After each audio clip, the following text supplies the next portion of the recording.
Okay, welcome back to the Try You channel, where we don't give a dick-sickle what you had for dinner. Or who you voted for. Or who you voted for. I don't give a shit about that. Neither does Neil. But yeah, like I said before, I would have voted for Frank Zappa given the opportunity. TryU.com, it's a movie, book, music, and television series website where you just, basically, it's the best recommendation engine out there, we think. What we'll want to talk about today is a couple of Lou's. And to explain, I'll talk about Lou Reed first, is one of my favorite musicians, and just to dabble into some of his stuff. I hope everybody, most people out there know of him. The Velvet Underground, White Light, White Heat is my favorite album by them, probably by Lou Reed, one of my favorite albums of all time. It made my top 10 stoner albums. Could have made my top 10 albums of all time. The song Sister Ray is just unreal. I read an article recently by Steve Malkmus, who is the frontman for Pavement, if you don't know him, and he said Sister Ray was one of his favorite songs of all time. I was glad to hear that. And then he went on to say that Lou Reed is one of the, just how great he was. And in no uncertain terms, he said he's better than David Bowie and Iggy Pop. wow. Well, so that's what esteem he holds Lou Reed in, and one of the greatest songwriters of all time. And all the Velvet Underground albums I really like. I went through a Lou Reed period about 5 years ago. So then I got into like Transformer. Yeah. And then he's got a live album. I don't know if you've heard Rock and Roll Animal. No. Oh, we should listen to that real soon. I think you'll dig that. And one that I think is underrated I liked from his solo career a lot was Coney Island Baby. I have that on CD. It's really cool. I listened to that. Yeah, it's a really cool album. And you had bought me Berlin on vinyl, and it just sat there for a while when I wasn't getting my records out like an asshole. But Berlin is a great.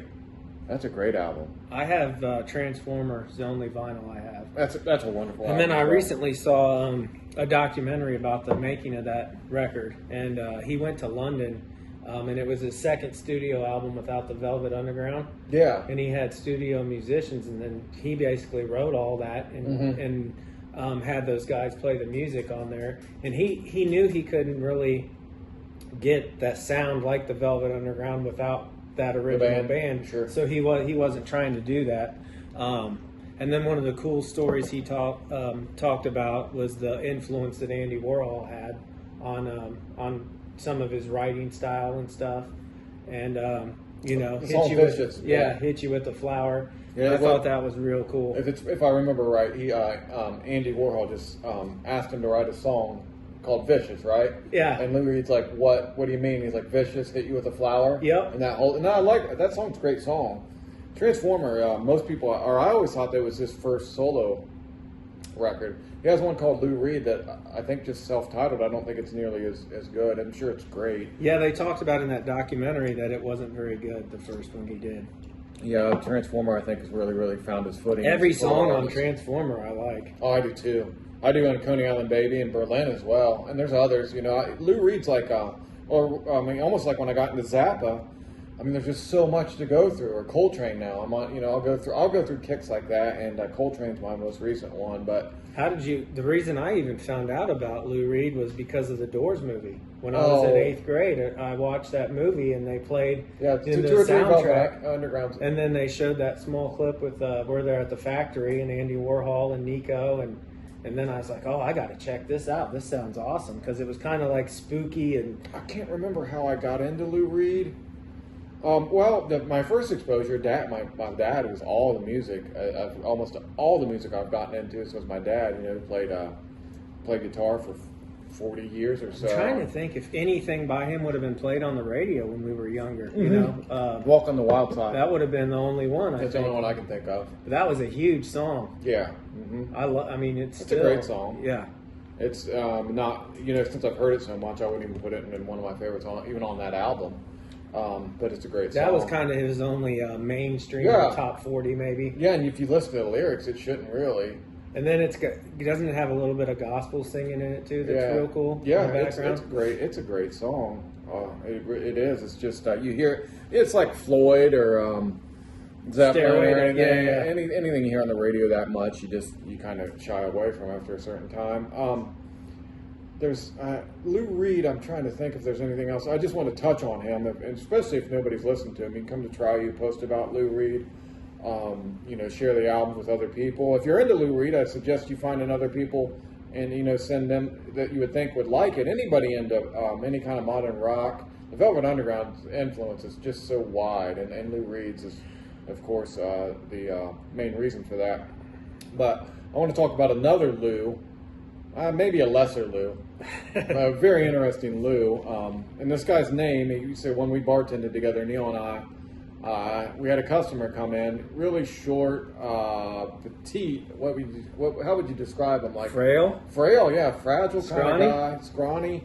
Louis Finger, and I wouldn't have thought that was his name, but we saw his credit card. My first real exposure to him, I started to know what this guy was about a little bit. He had a scraggly beard. I'm not one to talk, but about that. But he just was a really frail guy. It just looked like you could blow him over with, with it just you can just blow Louis Finger over. But he came in, and I used to read on breaks or before my shift.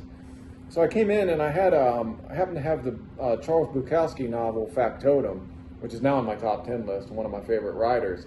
But I come in, get behind the bar, I just throw the book down while I'm taking off my coat.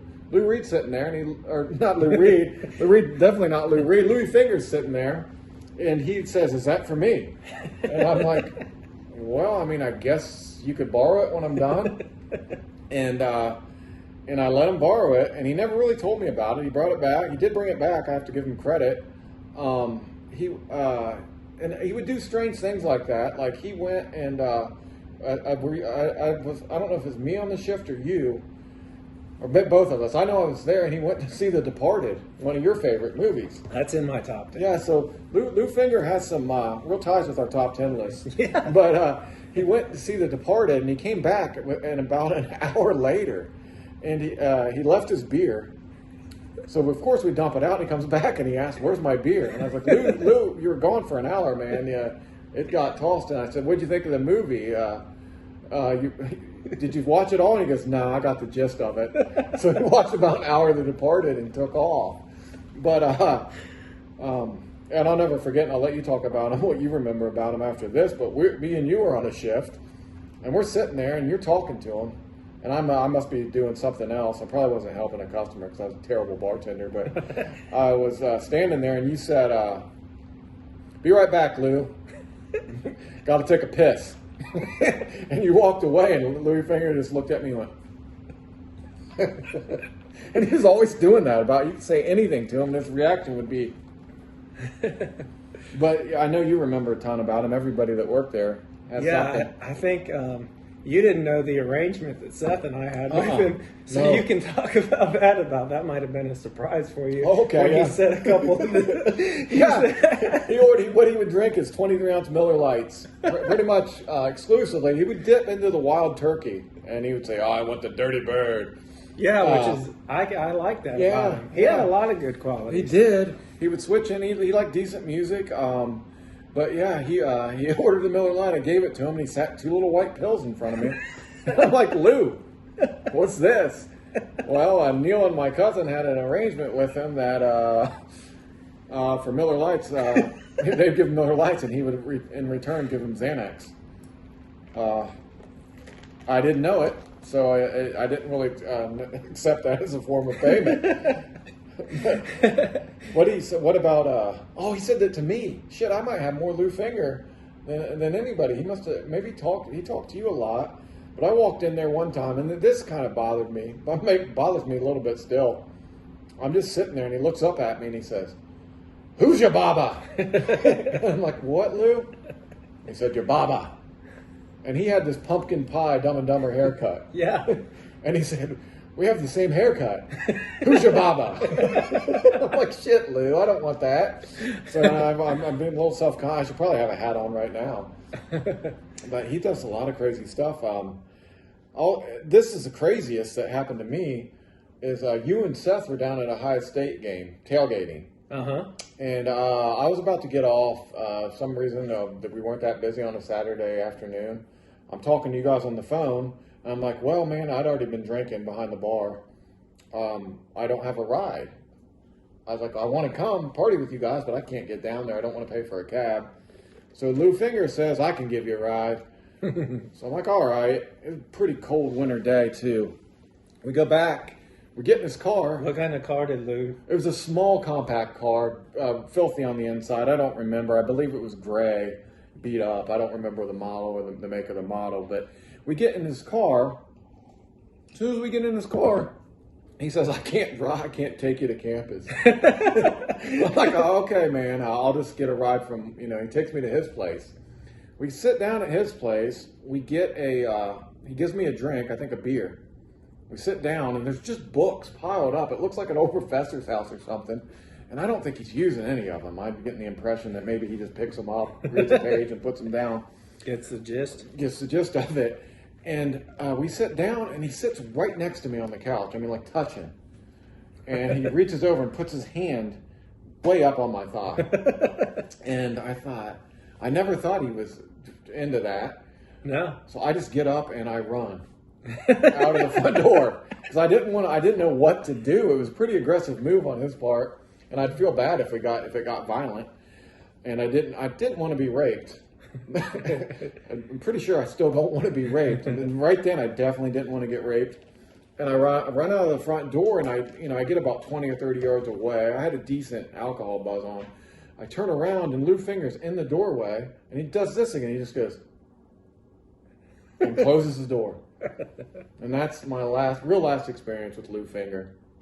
Didn't he say, did I harm you? Well, I kind of avoided him when he'd come back in because it's just a really strange situation for me, uncomfortable.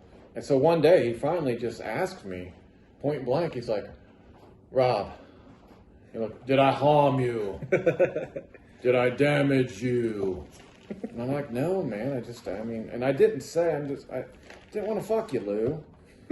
But I didn't say that. And that's kind of where Lou Finger and I kind of end our journey together ends. Yeah. And I don't know if you have any other Lou Finger stories.